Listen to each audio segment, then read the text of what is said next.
been another contentious issue in this election. While there have been some differences of opinion in interpreting the most recently released crime statistic, it is a fact that crime remains a problem in New Bedford and is one of the voters' top concerns. We've heard a lot in other debates about the role of external support and other actors in fighting crime, so I'd like you to focus here on what New Bedford can do with its own resources to combat crime. Specifically, the City Council requested the city allocate funds in fiscal year 2017 budget for community policing. I'd like to hear your thoughts on community policing in New Bedford. How would you characterize the relationship between police and community in the city? Do you support this request from the council? And would you make community policing a priority for fighting crime in the city, or would you prioritize other strategies? I think, Shannon, not to be critical, but there are about 5 or 6 questions built in there. There Let's see are, if yeah. I can get at that. So effective law enforcement is all about responding to new threats and changing circumstances. That's just the way it is in cities here and frankly across the world. And last year we had, in 2014, we had a spike in aggravated assaults. So the question was, how were we going to respond? Luckily, the city had in place what it needed to respond to effectively. And that is a very experienced professional police department, a chief with a wealth of experience who had a great reputation across the state, and a mayor who's a former federal prosecutor. That helps an awful lot too. Combined between the chief and me, we have nearly 50 years, a half a century worth of law enforcement experience to bring to bear. And that matters an awful lot. And so we formed a strategy to focus on the impact players in our community who commit a disproportionate amount of criminal offenses, and we went after them, and were able to suppress what was a real threat to the city, and the results speak for themselves. Again, in the most recent data, the first 7 months of this year, violent crime is down some 13%, and we're not stopping there, but that is a significant drop in crime. Are we done yet? No, we're not done yet. And so where are we going next in terms of crime suppression in the city? First of all, we are evolving into a more data-based system, policing system that will be focusing more on preventative enforcement, putting police officers in the right place at the right time based on good data, and we're getting to that point. Secondly, we're going to be working very hard, continue to work very hard, ramp up our efforts in terms of quality of life efforts. The Problem Property Task Force, which many of you know about, is a big part of that. And building code enforcement, that's another really big part of that. And then we're going to continue to work on opioid abuse, which is itself a source of disorder in the community. Okay, so I'm going to ask Ms. Jessa to give her response, but I'm going to read the question because as you said, there are multiple questions there. Crime has been another contentious issue in this election, where there have been some differences of opinion in interpreting the most recently released crime statistic. It is a fact that crime remains a problem in New Bedford and is one of the voters' top concerns. We've heard a lot in other debates about the role of external support in fighting crime, so I'd like you to focus here on what New Bedford can do with its own resources to combat crime. Recently, the City Council requested that the city allocate funds in the fiscal year 2017 budget for community policing. I'd like to hear your thoughts on community policing in New Bedford. How would you characterize the relationship between police and community in the city? Do you support this request, and would you make this a priority for fighting crime, or would you prioritize other strategies? Well, as I've said from the beginning of my campaign, the most important thing to do to be able to combat crime in New Bedford is community policing, the Quality of Life Task Force.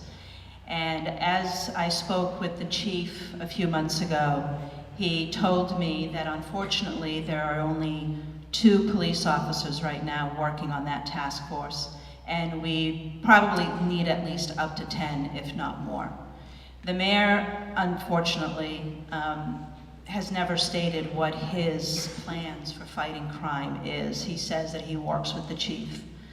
Unfortunately for us, no matter if you believe it or not, we are known as the most violent city in the Commonwealth. That is not a stigma that we want to have, but the reality is that's what we're known by. And to say that violent crime is down is again a clear demonstration that the mayor does not know what's going on in his own city. Just this week, in over an 8-day period, I can list you man was arrested shoplifting. Man reports gunshots fired at Beetle and Ashley Boulevard. We had another incident yesterday at a 7-Eleven where a man attacked a clerk there. Right here, the list for violent crime, we're up 160 more cases, ladies and gentlemen. It's not something that we want to be known for, but we have to find more funding for our police officers. And that is that there are 4 grants from the Department of Justice that are available that I will go after.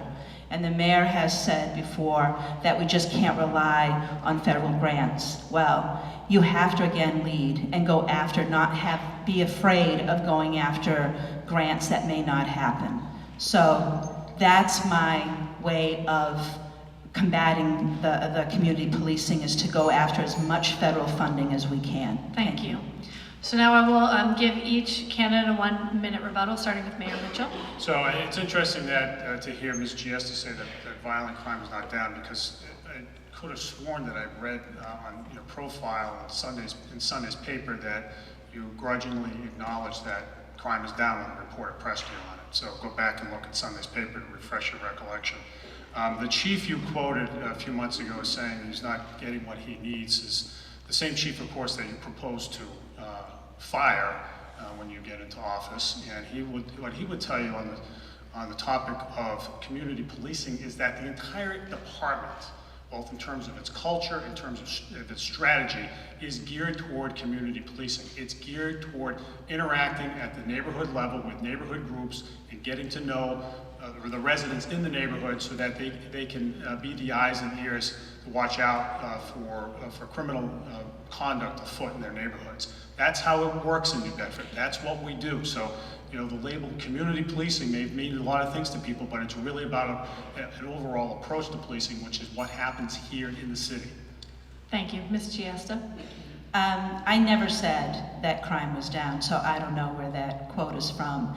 And unfortunately, we've had a situation where I sometimes get misquoted. So I never, if you ever listen to me speak about crime in the city, I've never said it's down. Again, we are known as the most violent city in Massachusetts. There's no denying that. You can come up with statistics, we all can, but that's what we're known by.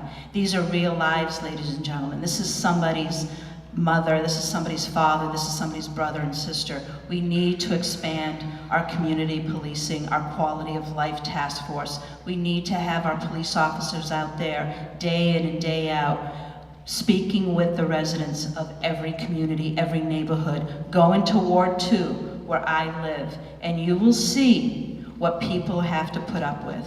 It's the gunshots, it's the rapes, it's the shootings. So it does happen.